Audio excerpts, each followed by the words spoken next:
আজকে আমরা এমন একটি ভিডিও দেখতে চলেছি যে ভিডিও থেকে অবশ্যই ঢাবি রাবি সহ বিভিন্ন বিশ্ববিদ্যালয় ভর্তি পরীক্ষায় কমন থাকবে। তাই অবশ্যই এই ভিডিওটা তোমরা ভালোভাবে দেখবে। আর এই ভিডিওটা থাকছে জৈব যৌগের উপরে। এই ভিডিওটি দেখলে তুমি অবশ্যই জৈব যৌগ থেকে কমন পাবে। তো চলো কথা না বাড়িয়ে ভিডিওটি শুরু করা যাক। প্রথমে আমরা দেখব বেশ কিছু নামীয় বিক্রিয়া। সে বিক্রিয়ায় কি তৈরি হয়, বিক্রিয়ার নামটা কি এবং বিক্রিয়াটা কি। তো প্রথমেই আমরা দেখব উচ্চ বিক্রিয়া। উচ্চ বিক্রিয়া কি তৈরি হয়? উচ্চ বিক্রিয়ায় হচ্ছে অ্যালকেন তৈরি হয়, যেটাকে আমরা প্রকাশ করছি আর আর। এই বিক্রিয়াতে আমরা দেখব এখানে দুই অণু অ্যালকাইল হ্যালাইড নেওয়া হয়। যেমন আমরা যদি এখানে মিথাইল হ্যালাইড নিই, তাহলে এখানে দুই অণু অ্যালকাইল হ্যালাইড প্লাস এখানে সোডিয়াম ধাতু নেব আর নেব শুষ্ক ইথার। শুষ্ক ইথার কেন বলা হয়? কারণ এইখানে পানি নেই। তাহলে আমাদের যেটা তৈরি হবে, এখানে তৈরি হয়ে যাচ্ছে ইথেন। তাহলে এখানে সাধারণ বিক্রিয়াটা যদি আমরা লিখি, এখানে দুই অণু অ্যালকাইল হ্যালাইড নিব, তার সাথে ধাতব সোডিয়াম নেব এবং অ্যাড করব ড্রাই ইথার। তাহলে আমাদের তৈরি হবে আর আর অর্থাৎ অ্যালকেন প্লাস সোডিয়াম হ্যালাইড। এই বিক্রিয়ার ক্ষেত্রে তোমরা লক্ষ্য করো, এখানে কিন্তু আমরা কার্বন নিয়েছিলাম এক কার্বন বিশিষ্ট,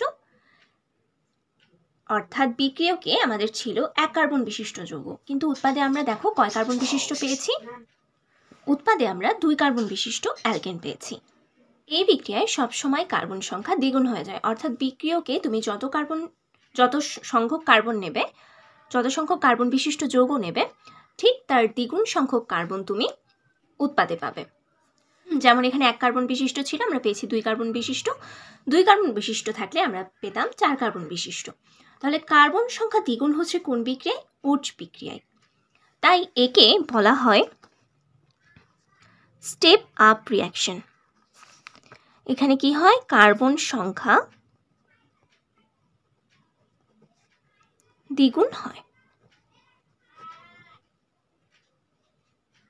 একটা কথা সবসময় মনে রাখবে, উৎপাদে সবসময় আমরা ইভেন নাম্বার অর্থাৎ জোড় সংখ্যা বিশিষ্ট কার্বন সংখ্যার যৌগ পাবো, কখনো অড নাম্বার বিশিষ্ট পাবো না। তাহলে আশা করি তোমরা উচ্চ বিক্রিয়াটা বুঝতে পেরেছো। এরপর আমরা দেখব উচ্চ ফিডিক বিক্রিয়া।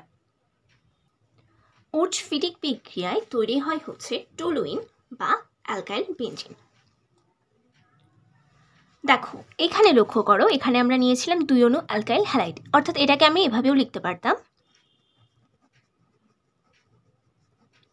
প্লাস এখানে যা যা আছে তাই, তাহলে এখানে উৎপন্ন হতো অ্যালকেন। তাহলে চিন্তা করো তো, এই যে আর, এটার পরিবর্তে আমরা লিখতে পারি এ আর। এখানে আর দ্বারা আমরা বোঝাচ্ছি অ্যালকাইল গ্রুপ, আর এ আর দ্বারা বোঝাচ্ছি অ্যারাইল গ্রুপ অর্থাৎ রিং। এ আর মানে কিন্তু আর্গন নয়, এ আর মানে এখানে বোঝাচ্ছে অ্যারোমেটিক যে রিংটা অর্থাৎ বেঞ্জিন রিংটা, সেটা। তাহলে এই আর এর পরিবর্তে আমরা সব সময় এ আর অর্থাৎ বেঞ্জিন রিংটা ইউজ করতে পারি। তাহলে দেখো এখানে যদি আমরা এক অণু বেঞ্জাইল হ্যালাইড নিই, যেমন আমরা নিলাম ব্রোমোবেঞ্জিন প্লাস সোডিয়াম প্লাস আরেক অণু নিলাম হচ্ছে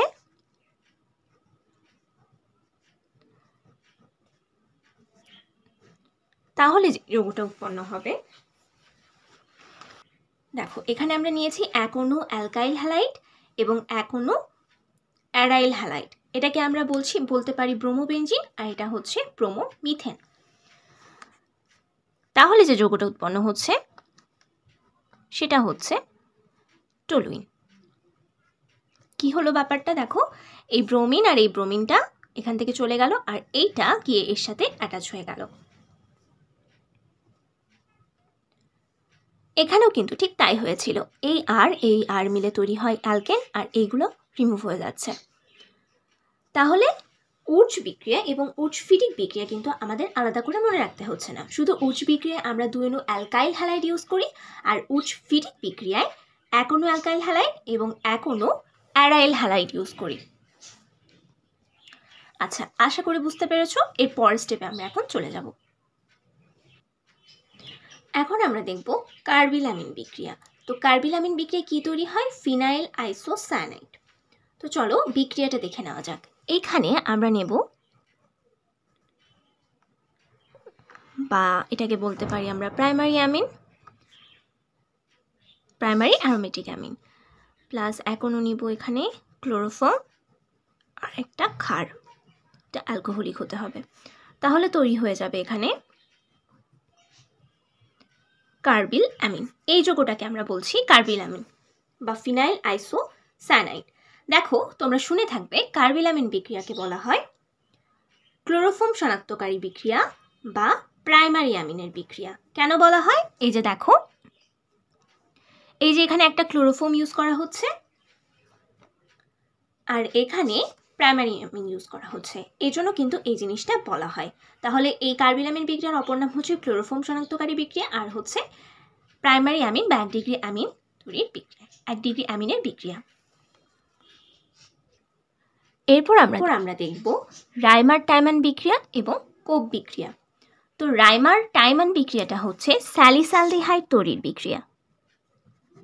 এই বিক্রিয়ায় স্যালিসালডিহাইড তৈরি হয়। আমরা একটু পরে এর সংকেতগুলো দেখব। আর এটা হচ্ছে স্যালিসাইলিক অ্যাসিড তৈরির বিক্রিয়া।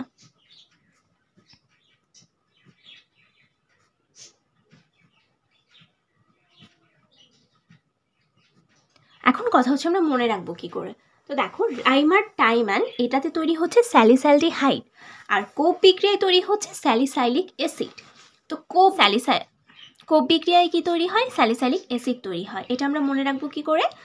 স্যালিসাইলিক অ্যাসিড, তার মানে এখানে কার্বক্সিলিক গ্রুপটা আছে, আর কার্বক্সিলিক গ্রুপ থেকে এখান থেকে আমরা ক দিয়ে কার্বক্সিলিক গ্রুপটা মনে রাখবো। তাহলে তো বুঝে যাচ্ছে এখানে এটা স্যালিসাইলিক তৈরি, তাহলেই তো বোঝা যাচ্ছে এখানে এটা স্যালিসাইলিক অ্যাসিড তৈরির বিক্রিয়া। রাইমার টাইমান বিক্রিয়ায় ইউজ করা হয় ফেনল, এইখানেও ইউজ করা হয় ফেনল। এখানে আরও ইউজ করা হয় ক্লোরোফর্ম,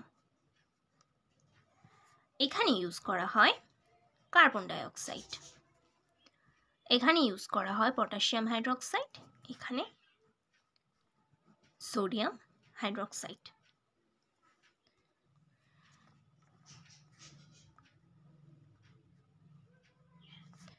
এই যে যৌগটা তৈরি হচ্ছে সেটাকে আমরা বলবো স্যালিসালডিহাইড, আর এটা যেহেতু অ্যাসিড তো এটাকে আমরা বলবো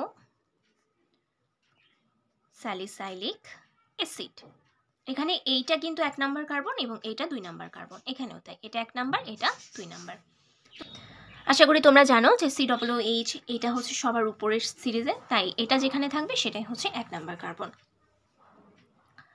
আচ্ছা, তাহলে রাইমার টাইমান এবং কোপ বিক্রিয়ার মধ্যে আমরা পার্থক্য কি দেখতে পাচ্ছি? রাইমার টাইমানে ক্লোরোফর্ম ইউজ করা হয় আর এখানে ইউজ করা হয় কার্বন ডাইঅক্সাইড। আচ্ছা, তো দেখো স্যালিসালডিহাইড ওই একই কথা, এখানে ইউজ করা হচ্ছে ক্লোরোফর্ম আর ফেনল, আর এখানে এটা যেহেতু অ্যাসিডের সাথে আমরা মিলিয়ে পড়লাম কি কোপ বিক্রিয়া। তাহলে কোপ থেকে আমরা আবার মনে রাখবো কার্বন ডাইঅক্সাইড এখানে ইউজ করা হচ্ছে। তোমরা আরেকটা জিনিস মনে রাখবে যে স্যালিসাইলিক অ্যাসিড থেকে অ্যাসপিরিন তৈরি করা হয়।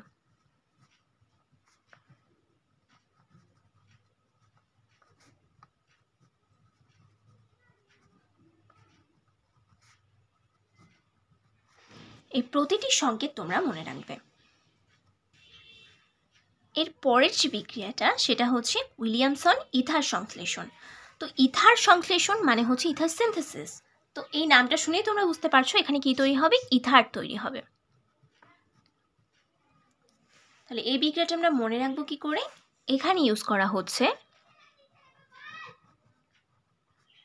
Alkoxide ion, sodium alkoxide ion, plus হচ্ছে অ্যালকাইল হ্যালাইড, তৈরি হবে হচ্ছে ইথার। যেমন একটা বিক্রিয়া যদি আমরা দেখি,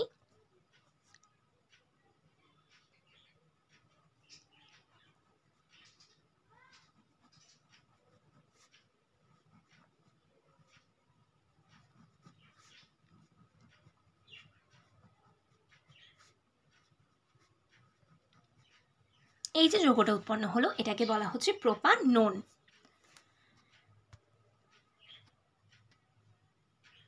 তো এই বিক্রিয়াটা তোমরা এভাবে মনে রাখতে পারো, এটা মনে রাখবে রোনা প্লাস RX ইকুয়াল টু যেটা উৎপন্ন হবে সেটা হচ্ছে রোর। এইটা জাস্ট একটা মনে রাখার টেকনিক, কারণ এত বিক্রিয়া রয়েছে প্রত্যেকটা যদি আমরা একটু টেকনিক্যালি মনে রাখতে পারি তাহলে উইলিয়ামসন ইথার সংশ্লেষণে আমাদের কি তৈরি হয়, ইথার তৈরি হয়। এবার সেটাকে মনে রাখবো কি করে, যে রোনা প্লাস RX ইকুয়াল টু কি উৎপন্ন হবে, রোর, অর্থাৎ ইথার। এবার আমরা দেখব স্যাপোনিফিকেশন বিক্রিয়া, এই বিক্রিয়ায় সাবান তৈরি হয়, এটার বিক্রিয়াটা লাগছে না। তারপরে দেখো রয়েছে হফম্যান ক্ষুদ্রাংশকরণ, এই বিক্রিয়ায় আমরা পাই প্রাইমারি অ্যামিন।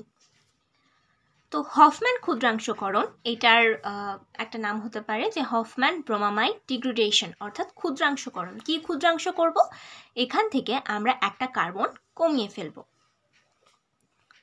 দেখো এই বিক্রিয়াটা হচ্ছে কি বললাম, হফম্যান ব্রোমামাইড ডিগ্রেডেশন। তাহলে ব্রোমামাইড অর্থাৎ এখানে আমরা বুঝবো যে ব্রোমিনের সাহায্যে এখানে অ্যামাইড থেকে অ্যামিন তৈরির বিক্রিয়া। তাহলে হফম্যান ক্ষুদ্রাংশকরণ কি, অ্যামাইড থেকে অ্যামিন তৈরির বিক্রিয়া। তাহলে একটা অ্যামাইড আমরা নিব,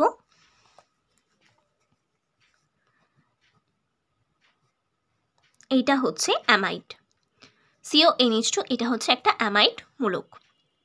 এই যে এই আর গ্রুপটা এটা কিন্তু মিথাইল গ্রুপও হতে পারে, এই আর গ্রুপটা হচ্ছে অ্যালকাইল গ্রুপও হতে পারে, আরেকটা হতে পারে অ্যারাইল গ্রুপ। অর্থাৎ যদি অ্যালকাইল গ্রুপ হয় তাহলে এটা অ্যালিফেটিক, আর অ্যারাইল গ্রুপ হলে এটা অ্যারোমেটিক অ্যামাইডও হতে পারে, অ্যালিফেটিক অ্যামাইডও হতে পারে এই বিক্রিয়ায়। প্লাস কি ইউজ করব, ব্রোমিন প্লাস হচ্ছে একটা ক্ষার পটাশিয়াম হাইড্রোক্সাইড অ্যালকোহলিক। তাহলে যেটা উৎপন্ন হবে সেটা হচ্ছে প্রাইমারি অ্যামিন। এখান থেকে দেখো এই যে CO, এই COটা কিন্তু চলে গেছে।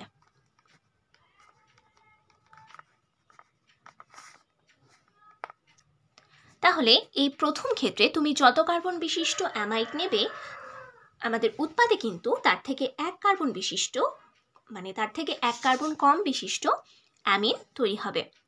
তাহলে হফম্যান ক্ষুদ্রাংশকরণ তোমরা বুঝতে পেরেছো যে এখানে অ্যামাইড থেকে অ্যামিন তৈরির বিক্রিয়া।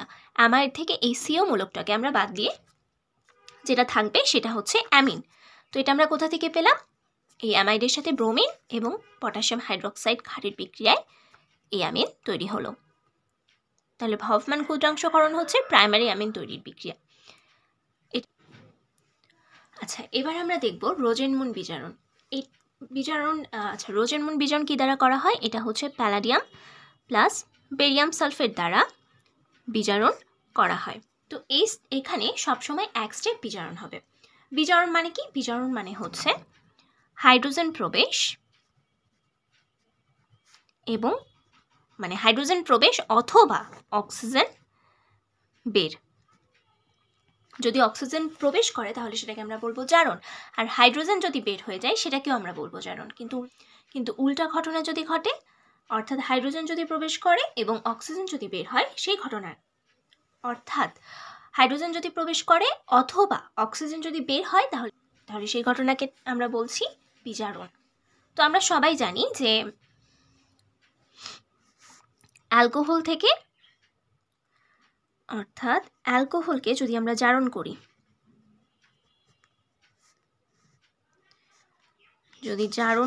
তাহলে আমরা পাই অ্যালডিহাইড।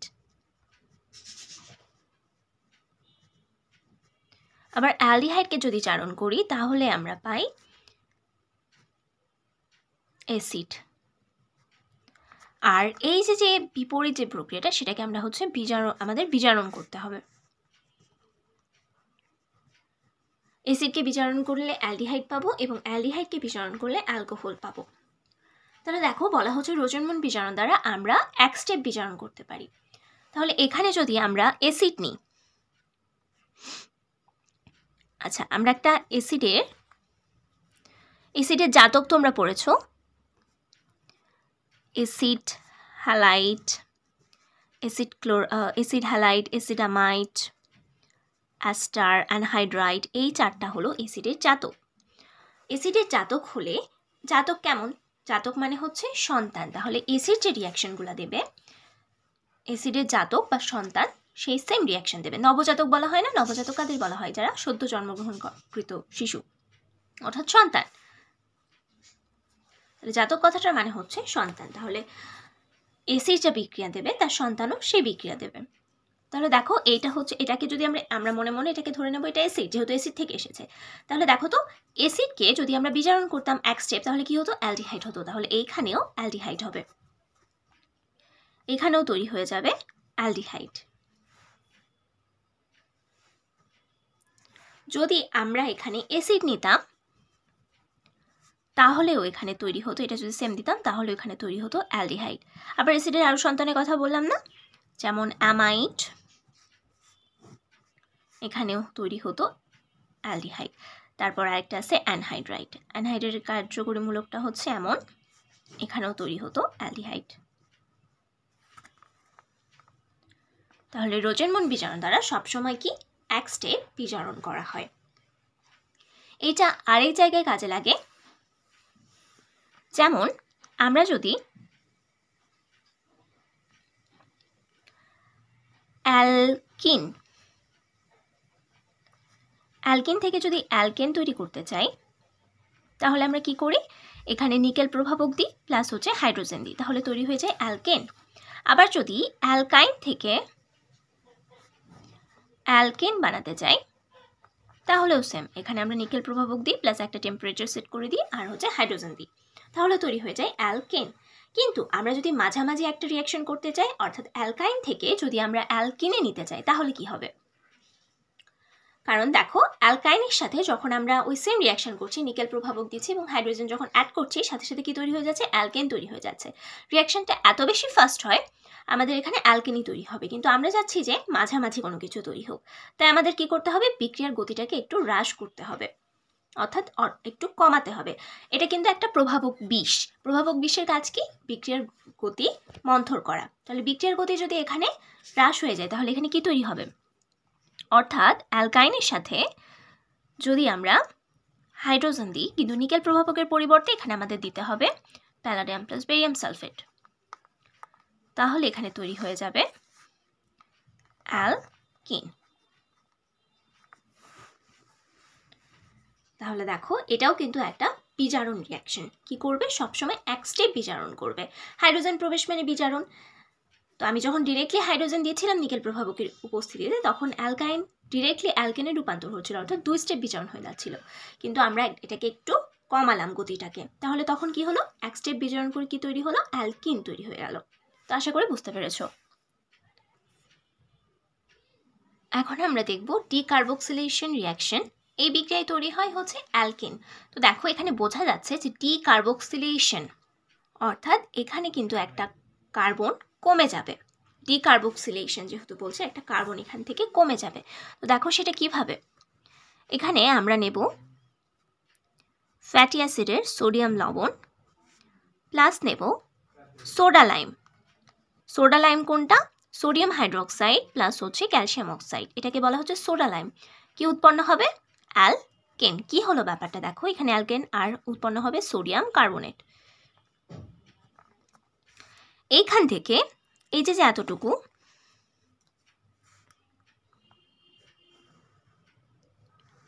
দেখো এখানে সোডিয়াম 2টা আর এটা 3টা, অক্সিজেন 3টা আর কার্বন 1টা। তাহলে এই এতটুকু যৌগ অপসারিত হয়ে এখানে তৈরি হবে সোডিয়াম কার্বনেট, এবং এখানে মেইন উৎপাদ যেটা, সেটা তৈরি হবে অ্যালকেন।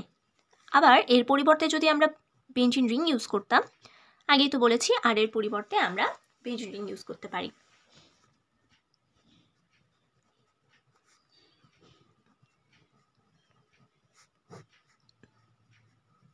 তাহলে আমাদের উৎপন্ন হতো বেনজিন। তাহলে দেখো, এই বিক্রিয়া থেকে কিন্তু আমরা বেনজিন তৈরি করতে পারছি। আচ্ছা, তো এইখানে যেহেতু একটা কার্বন কমে যায়, অর্থাৎ এখানে আমরা যত সংখ্যক কার্বন বিশিষ্ট যৌগ নেব, এখানে কিন্তু তার থেকে এক কার্বন কম বিশিষ্ট যৌগ পাবো। এটাতে কার্বন সংখ্যা কমে যায়, তাই এটাকে বলা হচ্ছে স্টেপ ডাউন।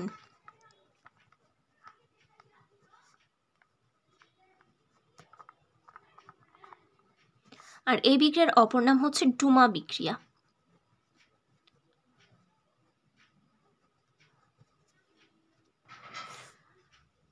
এখন আমরা দেখব ক্লিমেনশন বিজারণ এবং উলফ-কৃষ্ণার বিজারণ।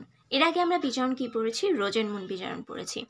কিন্তু রোজেনমুন্ডের সাথে এটার পার্থক্য হলো এই দুইটা বিক্রিয়াতে হচ্ছে স্ট্রং বিজারণ হয়, অর্থাৎ এইখানে আমরা ইউজ করব হচ্ছে কার্বনিল মূলক। কার্বনিল মূলক কোনগুলো?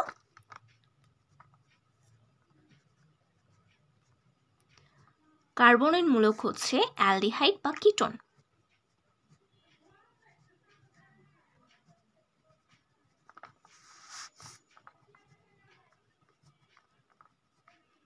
অ্যালডিহাইড বা কিটোনকে আমরা বলি কার্বনিল মূলক। তাহলে আমরা যদি ধরি অ্যালডিহাইড, তাহলে ওই রিয়াকশনে খেয়াল করো, এখানে যেমন অ্যালডিহাইড, তারপর হয়েছে অ্যালকোহল, মানে বিজারণ করলে তারপরে না হয় হবে অ্যালকেন। কিন্তু রোজেনমুন্ডে আমরা দেখেছিলাম এক স্টেপ করে করে বিজারণ হবে, কিন্তু ক্লিমেনশন বিজারণ হচ্ছে স্ট্রং বিজারণ করবে। এটা অ্যালডিহাইড মূলককে ডিরেক্ট হচ্ছে অ্যালকেনে তৈরি করবে। উলফ-কৃষ্ণারও তাই, কিন্তু উলফ-কৃষ্ণারের সাথে ক্লিমেনশনের একটা পার্থক্য আছে। ক্লিমেনশনে আমরা প্রভাবক হিসেবে ইউজ করব জিঙ্ক অ্যামালগাম প্লাস HCl। এটা হচ্ছে ক্লিমেনশন বিজারক, এইগুলো দিয়ে বিজারণ করা হয়। আর উলফ-কৃষ্ণারে ইউজ করব হাইড্রাজিন, এই যৌগটাকে বলা হচ্ছে হাইড্রাজিন, আর একটা হচ্ছে পটাশিয়াম হাইড্রোক্সাইড ক্ষার। এইটাই হচ্ছে এটার পার্থক্য।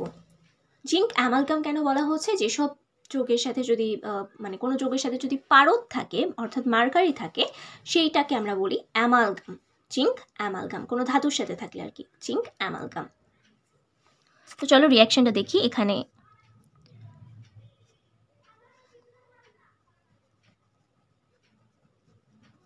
প্লাস হচ্ছে HCl তৈরি হয়ে যাবে মিথিলিন মূলকে। এটা হচ্ছে মিথিলিন মূলক, অর্থাৎ হচ্ছে অ্যালকেন তৈরি হবে।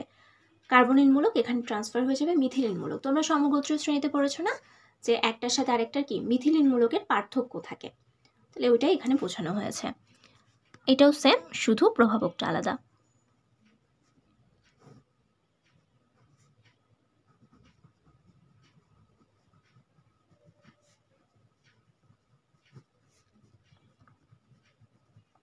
তাহলে এখানে কি হবে? দুইটাতে স্ট্রং বিজারণ হবে, আর কার্বনিল মূলক মিথিলিন মূলকে পরিণত হবে।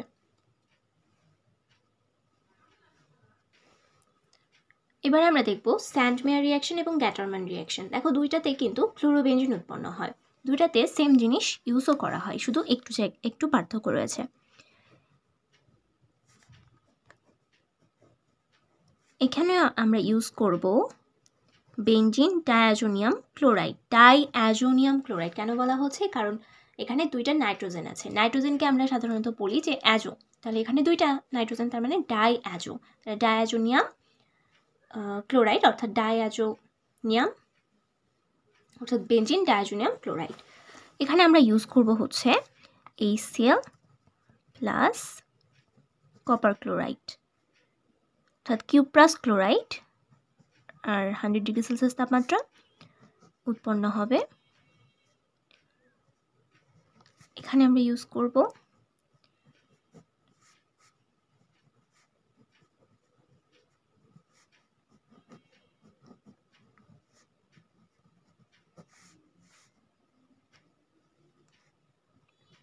অর্থাৎ এখানে আমরা ইউজ করব কিউপ্রাস ক্লোরাইড, আর এখানে শুধু কপার, আর এই তো এখানে তৈরি হচ্ছে ক্লোরোবেনজিন।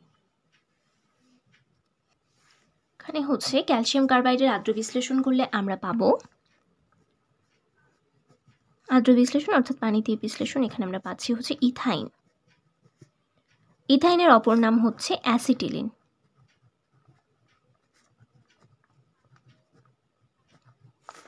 আর ইথিনের অপর নাম হলো, এটা হচ্ছে ইথিন, এটাকে আমরা বলবো ইথিন বা ইথিলিন। তাহলে ইথিলিনের অপর নাম হচ্ছে ইথিন, আর অ্যাসিটিলিনের অপর নাম হলো ইথাইন।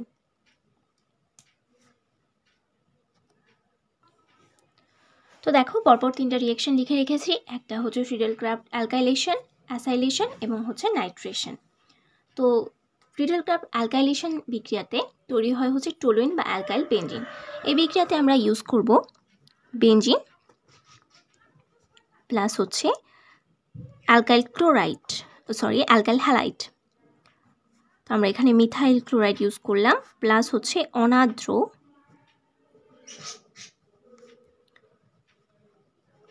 অ্যালুমিনিয়াম ক্লোরাইড ইউজ করবো। এটা অবশ্যই অনাদ্র হতে হবে। তাহলে এখানে তৈরি হয়ে যাবে, এটার মেকানিজম কিন্তু তোমাদের অবশ্যই পড়তে হবে। তাহলে দেখো তৈরি হলো কি, এই মূলকটা এখানে চলে আসলো। তাহলে এটা হচ্ছে ফ্রিডেল ক্রাফট অ্যালকাইলেশন বিক্রিয়া।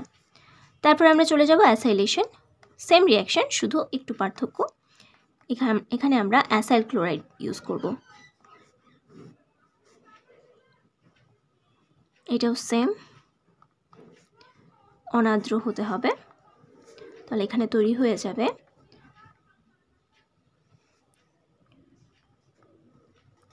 এই যে মিথাইল ফিনাইল কিটোন। এখানে যে যৌগ তুমি ইউজ করবে, এখানে যদি 3 কার্বন বিশিষ্ট হয় তাহলে এখানে এইটার সাথে আরও একটা যদি কার্বন থেকে থাকে তাহলে এটার সাথে অ্যাড হয়ে যাবে।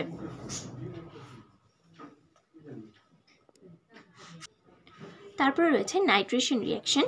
এখানে হচ্ছে মানে নাইট্রোমূলকটা আমরা বেঞ্জিনের কাছে নিয়ে আসবো। সেটা কিভাবে? এটার জন্য আমাদের বেঞ্জিন প্লাস নাইট্রিক অ্যাসিড, এটা অবশ্যই কনসেন্ট্রেটেড, প্লাস হচ্ছে সালফুরিক অ্যাসিড ইউজ করব। তাহলে হবে যেটা নাইট্রোমূলক বেঞ্জিনের মাথার উপরে চলে আসবে। এগুলোও কিন্তু তাই, যেমন এখানে বলা হয়েছে ফ্রিডেল ক্রাফট অ্যালকাইলেশন, অর্থাৎ এই অ্যালকাইল মূলকটা কিন্তু আমরা বেঞ্জিনের মাথার উপর নিয়ে আসার জন্য এত কাজ করেছি। নাইট্রেশন বিক্রিয়ার তাপমাত্রাটা মনে রাখবে, এখানে 60 ডিগ্রি সেলসিয়াস, আর সালফোনেশনে হচ্ছে 100 ডিগ্রি। এখন আমরা দেখব ডাও পদ্ধতিতে ফেনল প্রস্তুতি। তো এইখানে কি করা হয়, এখানে আমরা নেব ক্লোরোবেঞ্জিন প্লাস নেব সোডিয়াম হাইড্রোক্সাইড। তারপর এখানে high temperature and high pressure দিয়ে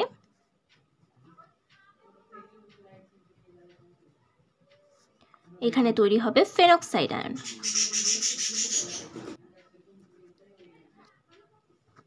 ফেনক্সাইড আয়ন, তো ফেনক্সাইড আয়নের সাথে এখানে সেল তৈরি হবে, তো এই দুইটা মিলে আবার এখানে তৈরি হয়ে যাবে ফেনল। তো এটা হচ্ছে ডাও পদ্ধতিতে ফেনল প্রস্তুতি, মানে ডাও মেথড বলা হয়। তো এইখানে দেখা যাচ্ছে যে এখানে high temperature and high pressure use করা হচ্ছে, এই জন্য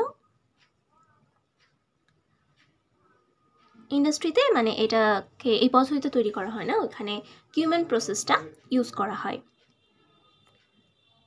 কিউমেন প্রসেসটা আমরা যদি দেখি,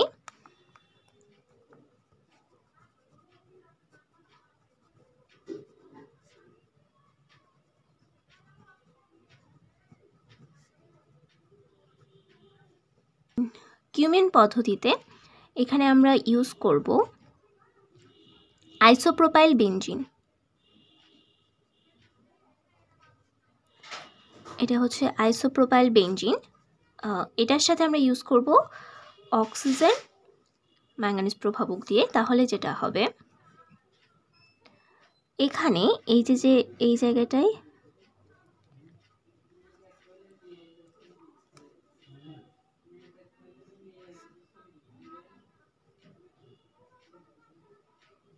আমার তৈরি হয়ে যাবে, পরবর্তীতে এটা ভেঙে এখানে তৈরি হবে ফেনল, আর এখানে তৈরি হয়ে যাবে প্রোপানল।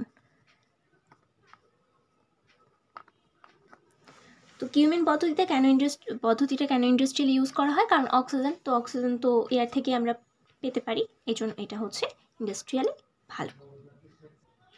তো এখন আমরা যেটা দেখব সেটা হচ্ছে সাইজেফ নীতি। তো এটাকে বিটা অপসারণ বলা হয়। কেন বলা হয় আমরা দেখব এখন। তো এখানে যেটা ইউজ করা হয় সেটা হচ্ছে একটা অ্যালকাইল হ্যালাইড।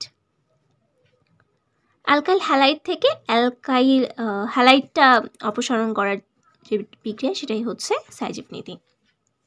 তো এখানে আমরা একটা অ্যালকাইল হ্যালাইড নিলাম, আর নেব আমাদের এখানে লাগবে পটাশিয়াম হাইড্রোক্সাইড। এটা অবশ্যই কিন্তু অ্যালকোহলিক হতে হবে, অ্যাকোয়াস সলিউশন হলে হবে না। তাহলে আমাদের যেটা তৈরি হবে, দেখো কার্যকরী মূলকটা আছে এখানে, তো এটা হচ্ছে আলফা, দুই পাশে হচ্ছে বিটা। তো আমাদের কি বের করতে হবে, HX বের করতে হবে। HX মানে হচ্ছে একটা হাইড্রোজেন আর একটা হ্যালাইড বের করতে হবে। তাহলে এইখান থেকে তো হ্যালাইড যাবে। এখন যে কার্বন থেকে হ্যালাইড যাবে সেই কার্বন থেকেই হাইড্রোজেনটা যেতে পারবে না, তার পাশের কোনো কার্বন থেকে যেতে হবে। এখন কোন কার্বন থেকে যাবে? এখানে হাইড্রোজেন কম আছে এবং হাইড্রোজেন এখানে বেশি আছে, তাহলে এই যে হাইড্রোজেন যেখানে কম আছে সেইখান থেকে হাইড্রোজেনটা চলে যাবে। এটা দেখো, এটাকে বিটা কার্বন না, এটা এই জন্য এখানে বলা হয় এটাকে বিটা অপসারণ। তো এখান থেকে হাইড্রোজেন যাচ্ছে এবং এখান থেকে ব্রোমিন যাচ্ছে, তাহলে কি হচ্ছে যৌগটা?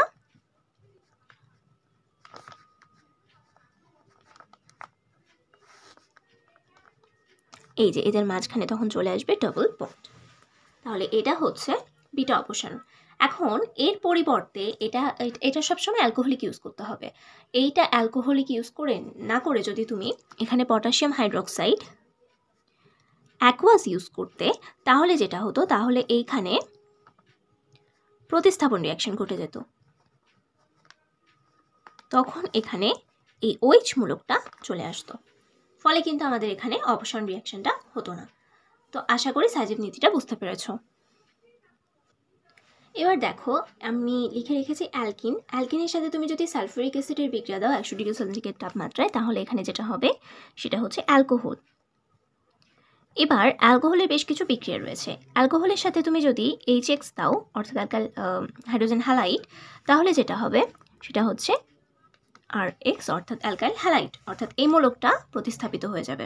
এটার পরিবর্তে এখানে হ্যালাইড চলে আসবে। তো এই বিক্রিয়াটার নাম হয়ে যাবে তখন গ্রোভস। একইভাবে তুমি যদি এই HX এর পরিবর্তে অজৈব ফ্লোরাইড ইউজ করতে, তাহলে এখানে যেটা হতো সেটা হচ্ছে RF। এটার নাম হতো তখন সোয়ার্টস।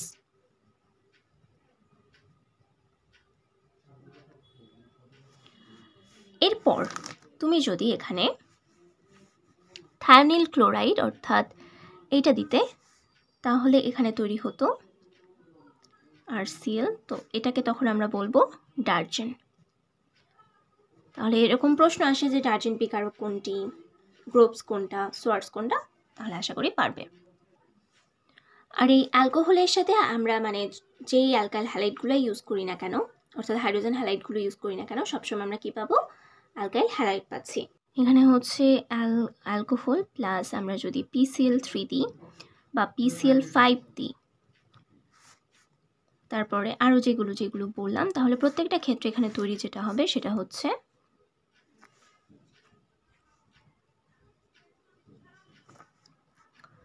RCl প্লাস যদি আমরা PCl3 ইউজ করি তাহলে এখানে তৈরি হবে ফসফরিক অ্যাসিড।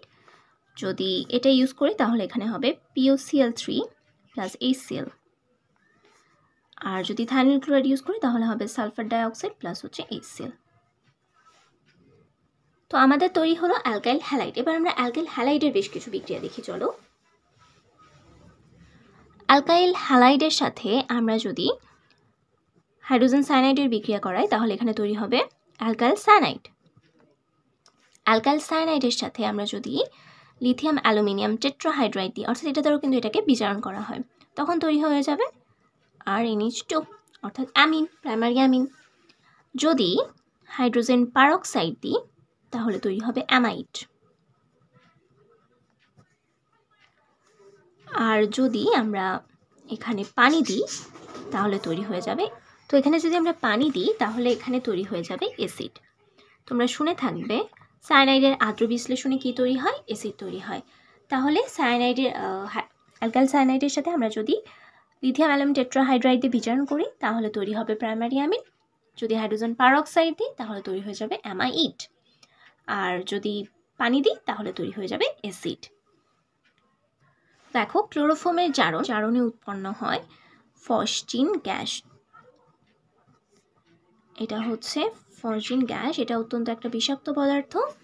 এটা দিয়ে যদি ক্লোরোফর্মের মধ্যে যদি ফসজিন গ্যাস তৈরি হয়ে যায়, তাহলে ক্লোরোফর্ম দিয়ে যদি অজ্ঞান করা হয় সেই মানুষের কোনো দিনই উঠবে না, কারণ এই ফসজিন গ্যাসটা হচ্ছে অত্যন্ত বিষাক্ত। এটা দিয়ে ক্লোরোফর্মের বিশুদ্ধতা যাচাই করা হয়। তারপরে এখানে অ্যামোনিয়াম নাইট্রেটের সাথে যদি TNT যোগ করা হয় তাহলে তৈরি হবে অ্যামাটল। তারপরে ব্যাকম্যান পূর্ণবিন্যাসে প্যারাসিটামল তৈরি হয়, এটা এমনি জাস্ট মনে রাখবা তোমরা।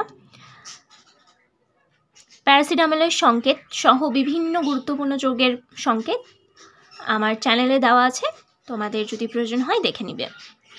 তারপর বেঞ্জিনে হ্যালোজেন সংযোজন, এটাতে তৈরি হয় গ্যামাক্সিন বা লিনডেনের অপর নাম। তারপরে বলা আছে হচ্ছে বেঞ্জিনে ওজোন সংযোজন, এটাতে তৈরি হয় গ্লাইঅক্সাল 3 অণু। গ্লাইঅক্সাল হচ্ছে এটাকে বলা হয় CHO বন্ড CHO, এটা হচ্ছে গ্লাইঅক্সাল। তারপরে ফর্মালডিহাইড প্লাস মেলামাইন, এই দুটো রিয়াকশন করে হবে মেলাডুর। ফর্মালডিহাইডের সাথে ফেনল মিলে হয় ব্যাকেলাইট, আর ফর্মালডিহাইড প্লাস হচ্ছে ইউরিয়া, এই দুটো মিলে হয় ফর্মিকা। তো এইটা তোমাদের পার্ট 1 ভিডিও। পার্ট 2 এর জন্য অপেক্ষা করো। আজকের মতো বিদায় নিচ্ছি, আবার ফিরে আসবো নতুন কোনো ভিডিও নিয়ে।